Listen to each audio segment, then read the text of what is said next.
Haleluya. Selamat sore, shalom. Ya, puji Tuhan. Anugerah Tuhan kita bisa bertemu kembali. Dan saya percaya ketika kita cari Tuhan dengan sungguh hati, kasih karunia Tuhan melimpah dalam kehidupan kita semua. Baik, sebelum kita mendengar firman Tuhan, saya mau mengajak kita untuk membaca deklarasi gerakan doa dan firman kita. Deklarasi gedor, ya. Biarlah ini jadi sebuah kekuatan buat kita semua. Mari kita baca sama-sama. 1, 2, 3. Doa orang benar sangat besar kuasanya. Firman Tuhan pelita bagi kakiku, terang bagi jalanku. Intim dengan Tuhan setiap hari. Hidupku takkan sama lagi dalam nama Tuhan Yesus. Amin. Ya, saya berdoa dan saya mendorong terus bagi kita semua terlibat di dalam doa dan firman Tuhan setiap hari. Baik, nah sore ini saya akan bicara sebuah tema Agustus, bulan Agustus adalah iman yang menjadi berkat. Dan hari ini saya mau bicara tentang terobosan di dalam kesehatan mental, ya. Saya membawa Bapak Saudara untuk membaca di dalam Ratapan 3 ayat 20-24 yang berkata demikian. Jiwaku selalu teringat akan hal itu dan tertekan dalam diriku. Tetapi hal-hal inilah yang kuperhatikan. Oleh sebab itu aku akan berharap tak berkesudahan kasih setia Tuhan, tak habis-habisnya rahmat-Nya, selalu baru tiap pagi, besar kesetiaan-Mu. Tuhan adalah bagianku, kata jiwaku. Oleh sebab itu aku berharap kepadanya. Nah, Bapak Saudara, firman Tuhan ini ditulis oleh seorang yang bernama Yeremia, Nabi Yeremia, ya, yang disebut sebagai nabi yang menangis, ya. Karena apa? Ya, banyak penderitaan yang dia alami, banyak hal-hal yang dia alami disaksikan berkenaan dengan kehancuran daripada Yerusalem dan kemudian penderitaan bangsa Israel di tanah penjajahan yang ada, sehingga dia mengungkapkan apa isi hatinya di hadapan Tuhan. Nah, bicara tentang kesehatan mental itu apa? Ya, saya mendefinisikan satu hal, kesehatan mental itu adalah kondisi di mana seseorang memiliki kemampuan untuk mengatasi tekanan hidup, bekerja secara produktif dan berkontribusi kepada komunitasnya. Seorang yang sehat mentalnya, dia mampu, ya, menghadapi tekanan-tekanan dalam kehidupan kita. Ya, dalam kehidupan setiap orang akan mengalami hal yang sama. Karena orang yang hidup pasti akan mengalami masalah-masalah dalam kehidupannya. Ketika kita ada dalam kehidupan ini, ada banyak hal, ya, dari kecil sampai dewasa ada saja yang kita alami. Ada kekurangan, ada mungkin dalam bisnis ada usaha sepi, ada masalah keluarga, ada banyak hal, mungkin yang sekolah, kuliah, ada masalah dalam pendidikan, pekerjaan dan macam-macam. Dan semua orang mengalami hal ini. Dan firman Tuhan juga berkata demikian, sebab selama masih diam di dalam kemah ini, kita mengeluh oleh beratnya tekanan. Itu yang terjadi dalam kehidupan kita. Tidak ada seorang pun yang lepas daripada masalah yang ada. Tetapi saya mau berkata, orang yang beriman di dalam Tuhan, maka dia akan mampu mengatasi masalah-masalah dalam kehidupannya. Tekanan bisa datang, tetapi kita punya Tuhan yang luar biasa. Amin. Ya, kesehatan mental seseorang itu, ya, artinya dia akan mampu bekerja secara produktif, ya. Orang-orang yang terganggu, mereka tidak akan bisa bekerja dengan baik, dan dia bisa berkontribusi, ya, bisa melakukan sesuatu, bisa menyatakan sesuatu, bisa memberikan sesuatu kepada komunitasnya. Itu yang dimaksudkan dengan kesehatan mental yang kita akan bicarakan lebih banyak hari ini. Nah, saya mau berkata bahwa jangan pernah kita meremehkan seseorang yang mengalami masalah di dalam kesehatan mentalnya. Ya, ada orang yang berkata mental dan jiwa itu, ya, hampir sama, mungkin bergantian dipakai istilah ini. Nah, ketika kita mengetahui hal ini, maka kita bisa berempati kepada orang-orang yang mengalami masalah dalam kehidupannya. Nah, Bapak Ibu Saudara bisa bayangkan, misalnya ada seorang anak kecil yang datang pada papahnya. Dia suka main kelereng, dan kemudian dia menang, kelerengnya banyak, dan kemudian kakaknya ambil kelereng itu. Dan dia akan berontak, dia nangis sejadi-jadinya dan lapor kepada papahnya. Pah, aku punya banyak kelereng, tapi diambil oleh kakakku. Ya, ambil pah, itu punya aku, gitu ya.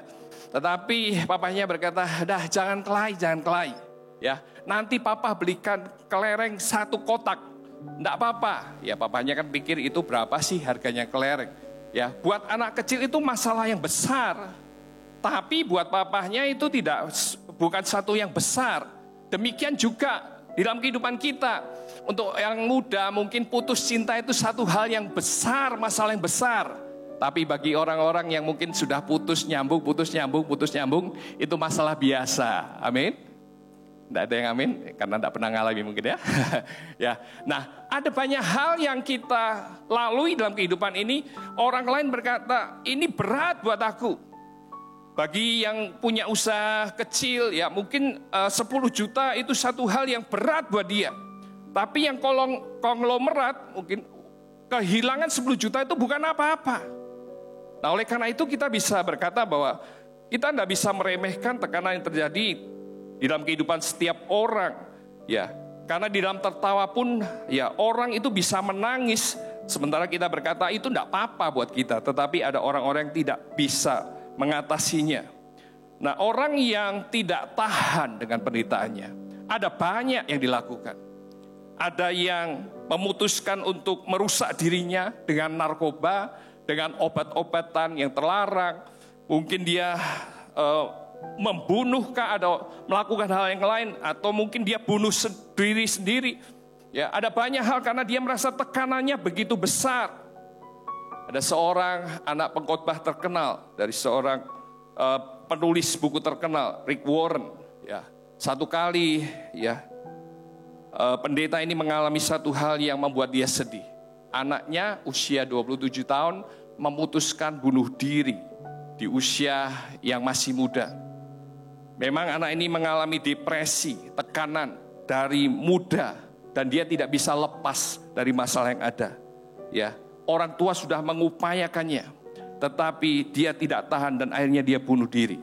Sekali lagi saya berkata bahwa setiap orang punya masalah dan setiap orang tidak bisa meremehkan satu dengan yang lain.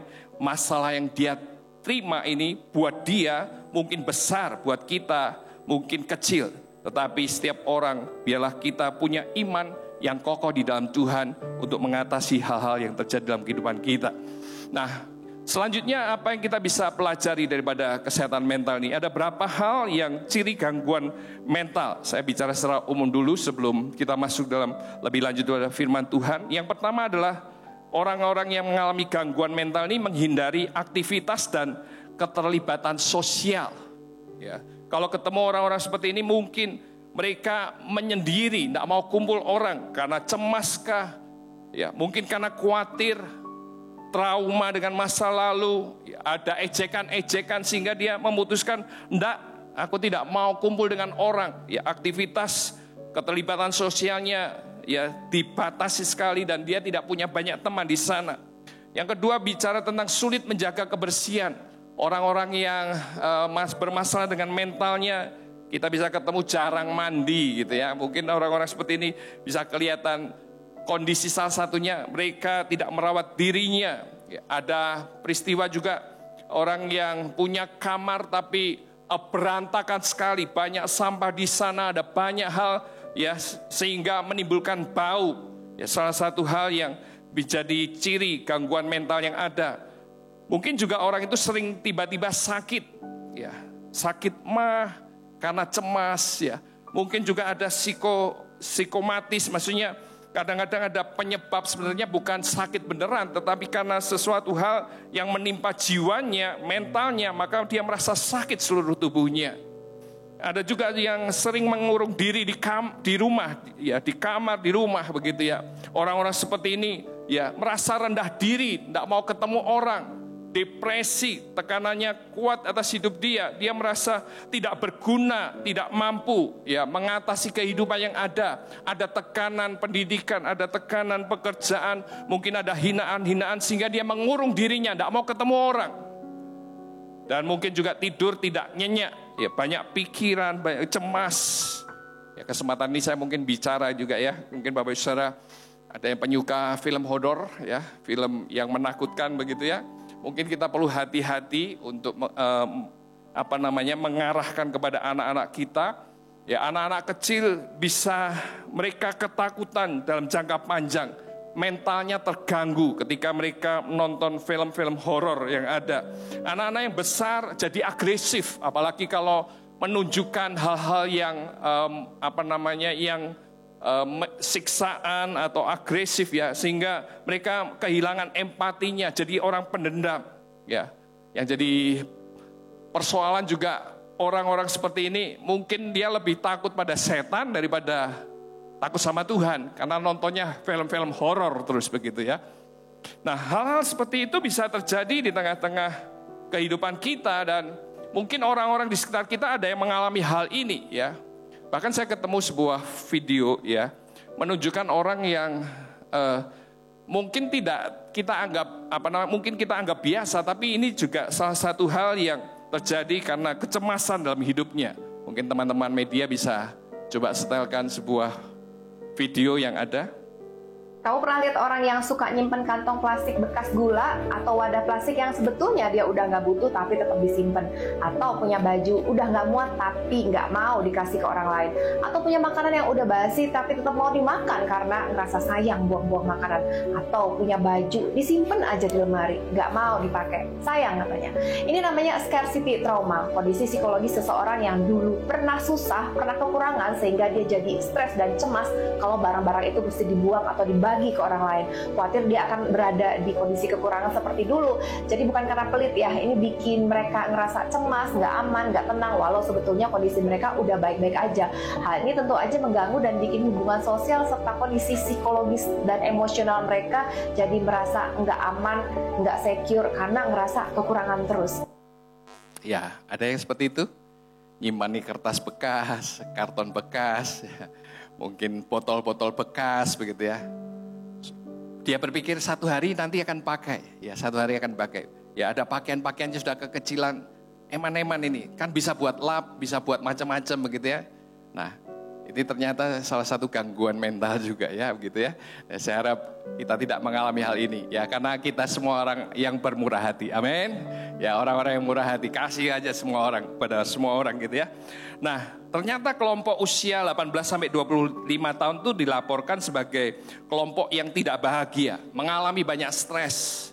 Ya, itu dari laporan National Bureau National of Economic Research ya.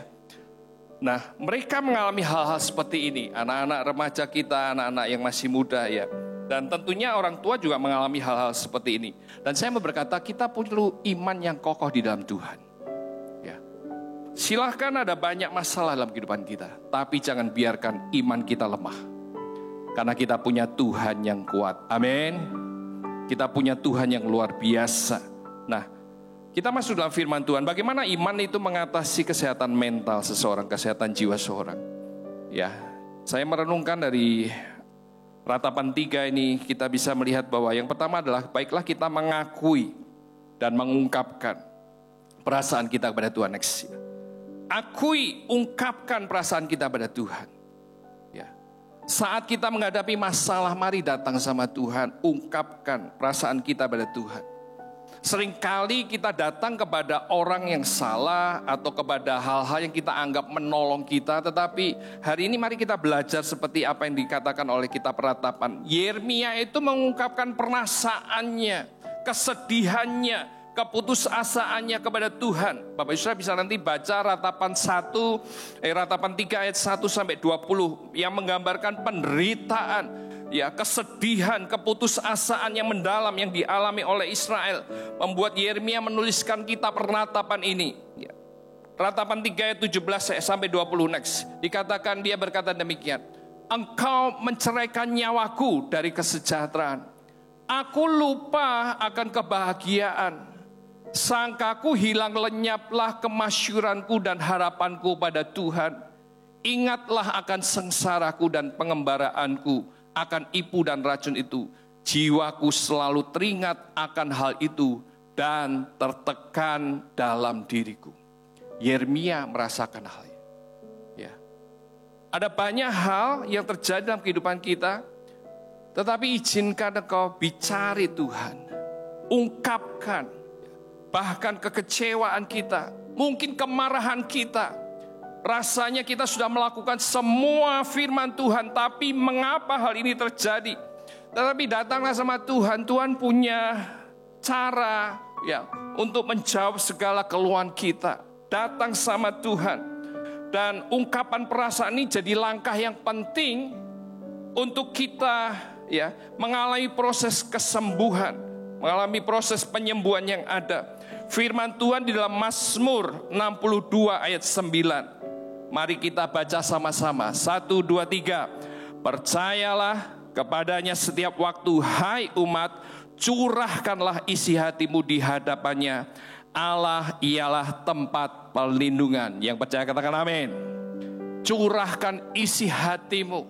Ya, ada masalah rumah tangga, curahkan isi hatimu ke hadapan Tuhan. Ada masalah di dalam pekerjaan, curahkan isi hatimu kepada Tuhan. Ada masalah-masalah yang kau saat ini tidak mampu engkau hadapi, datang curahkan isi hatimu di hadapan Tuhan. Dia adalah Allah yang peduli, Allah yang selalu memperhatikan hidup kita. Amin. Sebuah lagu yang berkata, Allah mengerti, Allah peduli. Mari kita nyanyikan sama-sama. Bekalah persoalan yang kita alami, tak akan pernah dibiarkannya. Ku bergumul sendiri, sebab Allah mengerti. Sekali lagi katakan bersama-sama dengan iman. Allah mengerti, Allah peduli, segala persoalan yang kita alami tak akan pernah dibiarkannya. Ku bergumul sendiri, sebab Allah mengerti, sebab Allah peduli, sebab Allah peduli. Apakah engkau dan saya percaya bahwa Allah peduli dengan hidup kita? Ya, biarlah ini jadi sebuah kekuatan buat hidup kita. Ungkapkan isi hatimu, ungkapkan isi hatimu. Hal yang kedua,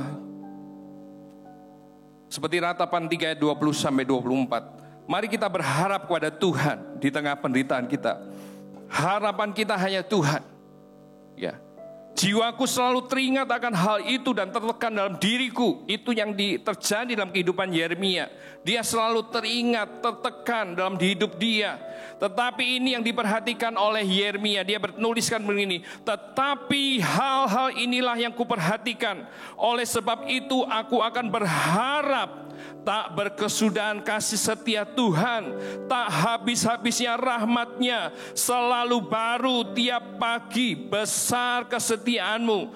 Tuhan adalah bagianku, kata jiwaku, oleh sebab itu aku berharap kepadanya. Siapa pengharapan kita? Mungkin kantong kita yang tebal jadi pengharapan kita. Ya, mungkin kepandaian kita jadi harapan kita. Mungkin kedudukan kita jadi harapan kita, tapi saya mau berkata bahwa satu waktu semuanya tidak akan bisa menjawab ya segala masalah hidup kita. Hanya Tuhan jawaban hidup kita. Amin. Hanya Tuhan saja jawaban kita. Ada sebuah penelitian yang berkata demikian ya, transcendent thinking. Ya, dia menuliskan begini dari Journal of Research of Adolescence. Ya. Berpikir dalam perspektif kekal, ya hal-hal kekal, berpengaruh besar terhadap kesehatan mental. Mereka yang lebih tahan terhadap hal-hal buruk, tetap berkembang normal dan memiliki ketangguhan yang tinggi. Seorang yang punya pikiran, satu waktu, ya segala hal yang terjadi, ada di dalam pemikiran Tuhan, ada di dalam pemerhatian Tuhan, ya bagi kita semua ya, itu berpengaruh terhadap kesehatan mental. Mereka tahan. Ya. Ada orang-orang yang berpikir dengan kekuatan sendiri bisa menahan segala masalah yang ada. Tetapi ini juga membuktikan bahwa kita perlu sesuatu ya pribadi, sosok ya Allah itu yang membuat kita mampu melewati segala masalah. Firman Tuhan berkata, Allah itu bagi kita tempat perlindungan dan kekuatan sebagai penolong dalam kesesakan sangat terbukti. Bapak Saudara, tentunya banyak mengalami hal-hal pertolongan Tuhan dalam kehidupan kita. Ya, di dalam kesesakan, ya, Dia menolong tempat perlindungan dan kekuatan kita. Mengapa kita jadi orang percaya? Karena kita mengerti bahwa Allah adalah tempat perlindungan dan kekuatan kita. Makanya setiap orang percaya harus mengalami Tuhan, harus punya pengalaman pribadi sama Tuhan. Ketika engkau sakit dan kemudian engkau disembuhkan, imanmu makin bertambah. Ketika engkau ada masalah di dalam pekerjaan dan Tuhan tolong lepaskan semua masalah itu, imanmu makin bertambah. Aku percaya sama Tuhan. Ketika ada orang yang sama mengalami hal yang sama dengan kita, mungkin masalah keuangan, kebangkrutan, kita bisa berkata, kalau Tuhan tolong aku, Tuhan akan tolong kau juga. Karena aku sedang mengalami itu, ada kenaikan iman dalam kehidupan kita. Ada rumah tangga yang mungkin bermasalah, tetapi ketika kita datang sama Tuhan, Tuhan jadi tempat perlindungan kekuatan kita, dan kita dijadikan kita keluarga yang baik, maka iman kita akan makin tumbuh dalam Tuhan. Di dalam pelayanan pun juga, ketika kita melayani dengan sungguh-sungguh, kita melihat mujizat Tuhan terjadi, iman kita makin kokoh dalam Tuhan. Ya. Dan kita bisa berkata, ya Allah kita itu tempat perlindungan dan kekuatan sebagai penolong dalam kesesakan sangat terbukti. Karena kita punya pengalaman pribadi sama Tuhan. Berapa lama kita jadi orang percaya? Ya, baiklah kita minta sama Tuhan, aku mengalami hal-hal bersama dengan Tuhan. Dan biarlah kita makin percaya akan Tuhan. Bapak Saudara bisa melihat contoh dari kisah Maria, Marta, dan Lazarus. Ya. Ketika Lazarus sakit, Maria, Marta mengutus orang untuk datang pada Yesus.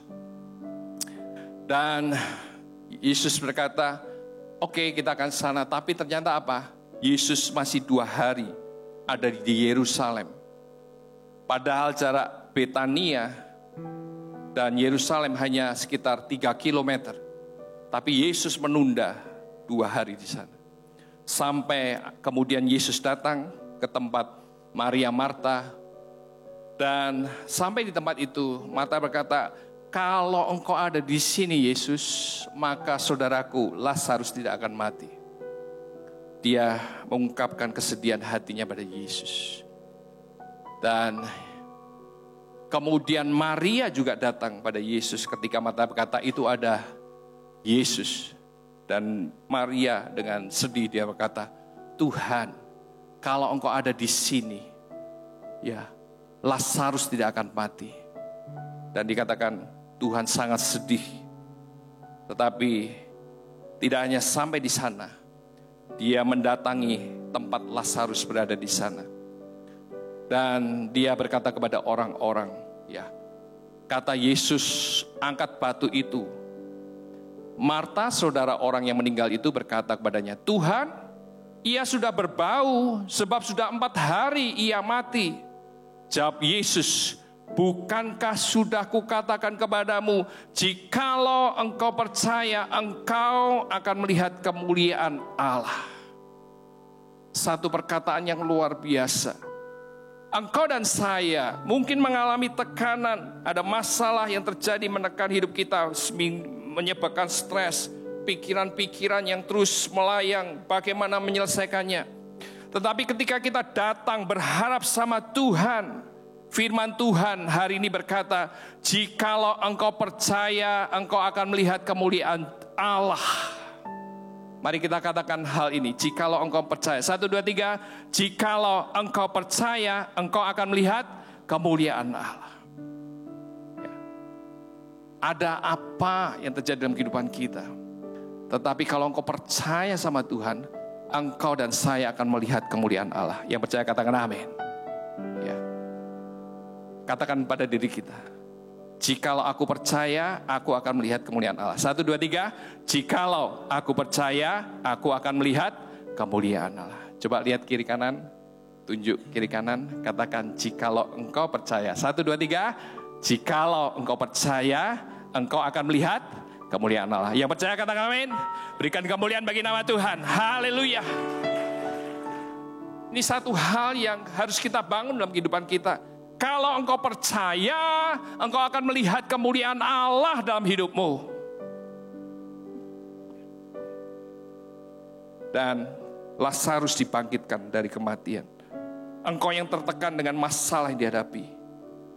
Mungkin kau melihat ada orang yang kau kasih sedang bermasalah di sana. Saat ini doa sedang kita naikkan sama Tuhan. Firman Tuhan datang kepada kita. Jikalau engkau percaya, engkau akan melihat kemuliaan Allah dalam hidupmu. Dan biarlah itu terjadi dalam kehidupan kita sama-sama. Seorang pembicara terkenal, Charles Spurgeon, dia berkata demikian. Saya tidak menemukan lagi obat untuk depresi selain percaya kepada Tuhan. Dengan segenap hati saya dan berusaha untuk menyadari kekuatan dari darah Yesus yang berbicara damai dan kasihnya itu, ya, kasihnya yang tak terbatas, yang mati di kayu salib untuk menghapus semua pelanggaran saya. Saya mau berkata bahwa segala perkara dapat kita tanggung di dalam Tuhan, karena Tuhan adalah tempat pelindungan yang sangat teruji. Kalau engkau percaya, engkau akan melihat kemuliaan Allah. Segala perkara dapat ku tanggung. Tahu lagu ini? Mari kita nyanyikan. Di dalam Dia yang memberi kekuatan. Tuhan Yesus, Tuhan Yesus penolong dan sahabat. Tetap percaya Tuhan setia. Mari angkat iman kita, katakan segala perkara dapat ku tanggung. Di dalam Dia yang memberi kekuatan. Tuhan Yesus penolong dan sahabat. Tetap percaya Tuhan setia. Sekali lagi katakan, aku punya Tuhan yang besar. Kita sama-sama, aku punya Tuhan yang besar. Janji dan sanggup menepat. Imanku bersepakat, percaya kuasanya. Kulihat sekarang kemenangan darimu. Jikalau engkau percaya, engkau akan melihat kemuliaan Allah. Haleluya.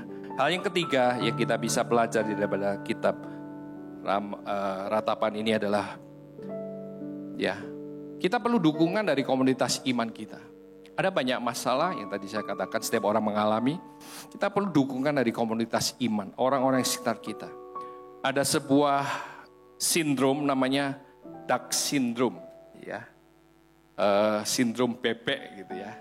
Jadi di atasnya tenang, tapi di bawahnya kakinya goyang-goyang begitu, ya. Kelihatannya semuanya aman, ya.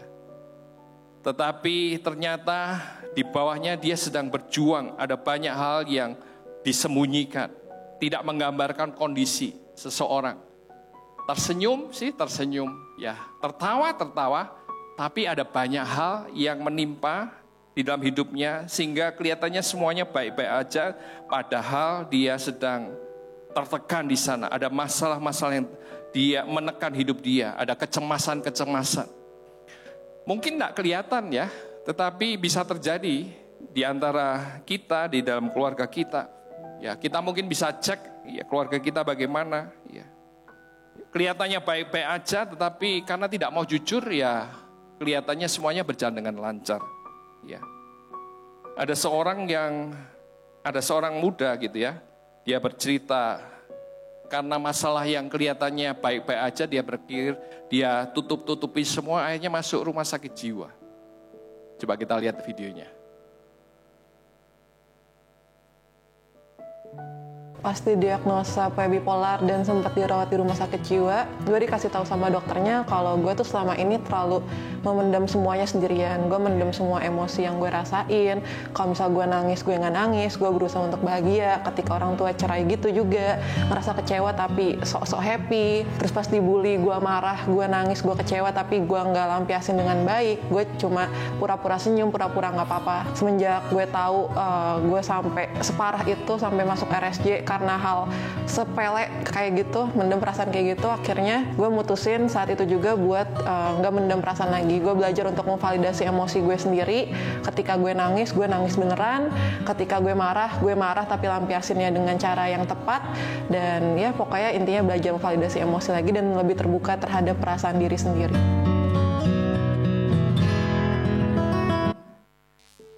Kelihatannya baik-baik aja, tapi ada satu tekanan yang tidak terlihat sampai dia masuk rumah sakit jiwa. Dan saya berkata bahwa keluarga itu adalah satu tempat di mana harusnya setiap orang dengan santai, dengan terbuka bisa cerita satu dengan yang lain. Kalau ada anak-anak yang tidak mau cerita sama orang tuanya, mungkin ada hal-hal yang harus dibereskan. Sehingga harusnya keluarga adalah tempat teraman buat mereka untuk cerita apapun yang terjadi dalam kehidupan mereka. Ya, suami istri juga harusnya jadi tempat teraman, kita bisa cerita apapun pada pasangan kita. Tidak ada yang tertutup-tutupi. Ya kalau sedih-sedih, kalau senang ya senang. Tidak ada yang tertutup dan ditutup-tutupi. Ya. Dan saya berkata, keluarga harus menjadi keluarga yang cinta Tuhan, yang mengerti firman Tuhan. Sehingga iman, ya mungkin yang satu lemah tetapi iman yang satu kuat, dia bisa menopang sama-sama sehingga mereka bisa melewati segala masalah yang ada bersama dengan Tuhan. Ya. Kita perlu keluarga yang sama-sama ya mengasihi Tuhan supaya nasihat-nasihat yang disampaikan bukan nasihat dari luar sana, tetapi karena nasihat yang asalnya daripada Tuhan sendiri. Ya. Demikian juga keluarga yang baik itu adalah satu hal yang dicari. Demikian juga untuk komsel, ya pertemuan-pertemuan sel di mana kita bisa bersama-sama di dalam pertemuan itu kita bisa mengungkapkan isi hati kita, ya saling menguatkan. Komsel itu kan sebenarnya tempat di mana kita bisa bertumbuh secara iman, saling menguatkan di sana.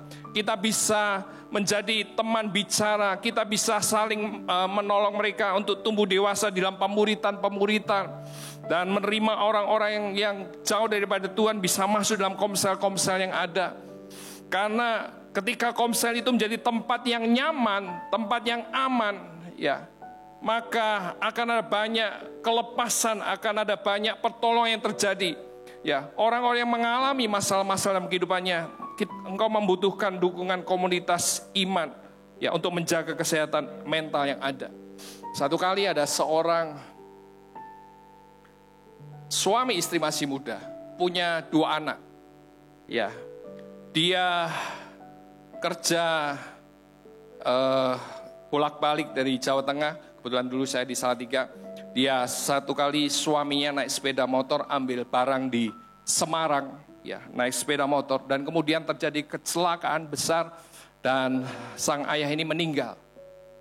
Dan mereka sedang punya anak 2 orang yang masih kecil, SD dan TK kalau tidak salah waktu itu. Ya. Dan hari itu sang istri merasa kecewa berat, dia merasa bingung apa yang harus aku lakukan. Suami itu yang bekerja sedangkan dia ibu rumah tangga tidak bisa melakukan apa-apa. Dia merasa lemah. Dia tidak punya jalan keluar karena satu-satunya pengharapannya dipanggil Tuhan. Sempat dia kecewa, mengapa Tuhan? Mengapa Tuhan? Di tengah-tengah kondisi yang ada, bersyukur ada teman-teman komsel yang menguatkan. Satu datang menguatkan, ayo percaya Tuhan. Ayo yang lain mendorong, ayo kita belajar apa yang dilakukan suami engkau ya. Suamimu melakukan apa, ayo kita belajar, engkau bisa melakukan ini.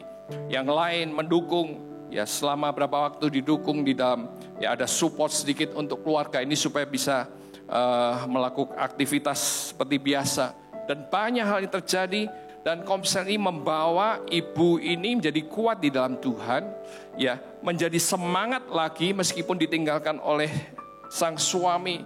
Dan hari ini, ya, saya bisa melihat bahwa dia bisa bersyukur melewati semuanya itu dan anak-anaknya berhasil bekerja, ya, di tempat-tempat di mana dia inginkan. 2 anaknya semua sudah dewasa, ya.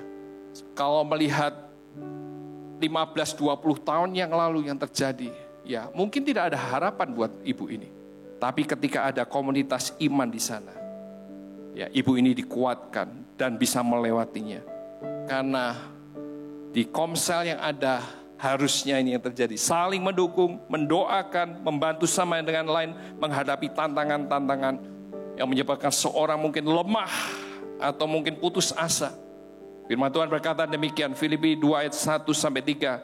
Jadi karena dalam Kristus ada nasihat, ada penghiburan kasih, ada persekutuan roh, ada kasih mesra dan belas kasihan. Karena itu sempurnakanlah sukacitaku dengan ini. Hendaklah kamu sehati sepikir dalam satu kasih, satu jiwa, satu tujuan, dengan tidak mencari kepentingan sendiri atau puji-pujian yang sia-sia. Komsel harusnya seperti itu, bukan tempat untuk ngerasani orang, ya bicara keburukan-keburukan orang lain, tapi menjadi tempat yang baik. Saya mengundang Bapak Saudara yang belum ikut komsel, ya bisa tanya sama Pak Marga, di mana saya bisa ikut komsel. Kita dikuatkan dalam iman di sana, ya. Nah oleh karena itu Bapak Saudara, biarlah iman kita terus bangun di dalam dasar yang kokoh. Karena iman itu adalah sumber kekuatan dan pengharapan kita. Ya, agar kita, kalau kita mengalami masalah dengan mental kita bisa datang sama Tuhan dan iman itu membangkitkan semangat kita. Iman itu dibangun melalui pembacaan firman Tuhan. Ya, iman dibangun melalui pendengaran akan firman Tuhan.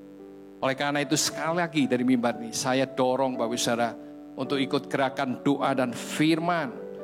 Baca firman Tuhan, renungkan, tuliskan, dan yang paling penting melakukan firman Tuhan. Ingat Tuhan memberikan perumpamaan, ya rumah yang kokoh berdiri di atas batu karang. Ya, itu adalah orang-orang yang mendengar firman Tuhan dan melakukan firman Tuhan. Ketika ada badai, ketika ada banjir, ketika ada masalah, rumah itu tetap kokoh. Kehidupan kita perlu firman Tuhan. Ya, ketika ada masalah, kita berkata, segala perkara dapat kutanggung di dalam Dia yang memberikan kekuatan padaku. Ketika engkau ada masalah di dalam kehidupan, engkau bisa berkata, bersama Tuhan aku lewati semua. Karena Tuhan memberikan percobaan-percobaan tidak melebihi kekuatanku. Firman Tuhan itu membuat kita kokoh di dalam Tuhan. Ya, iman kita membawa kita kepada kesehatan mental, ya, yang baik dalam Tuhan.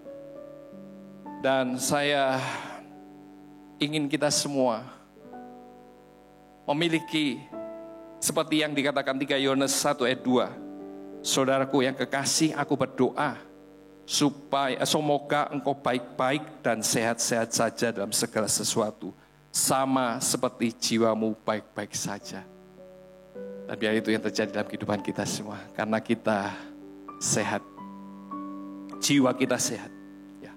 Tubuh mungkin bisa lemah, tetapi biarlah jiwa, roh kita kuat, makin kuat di dalam Tuhan.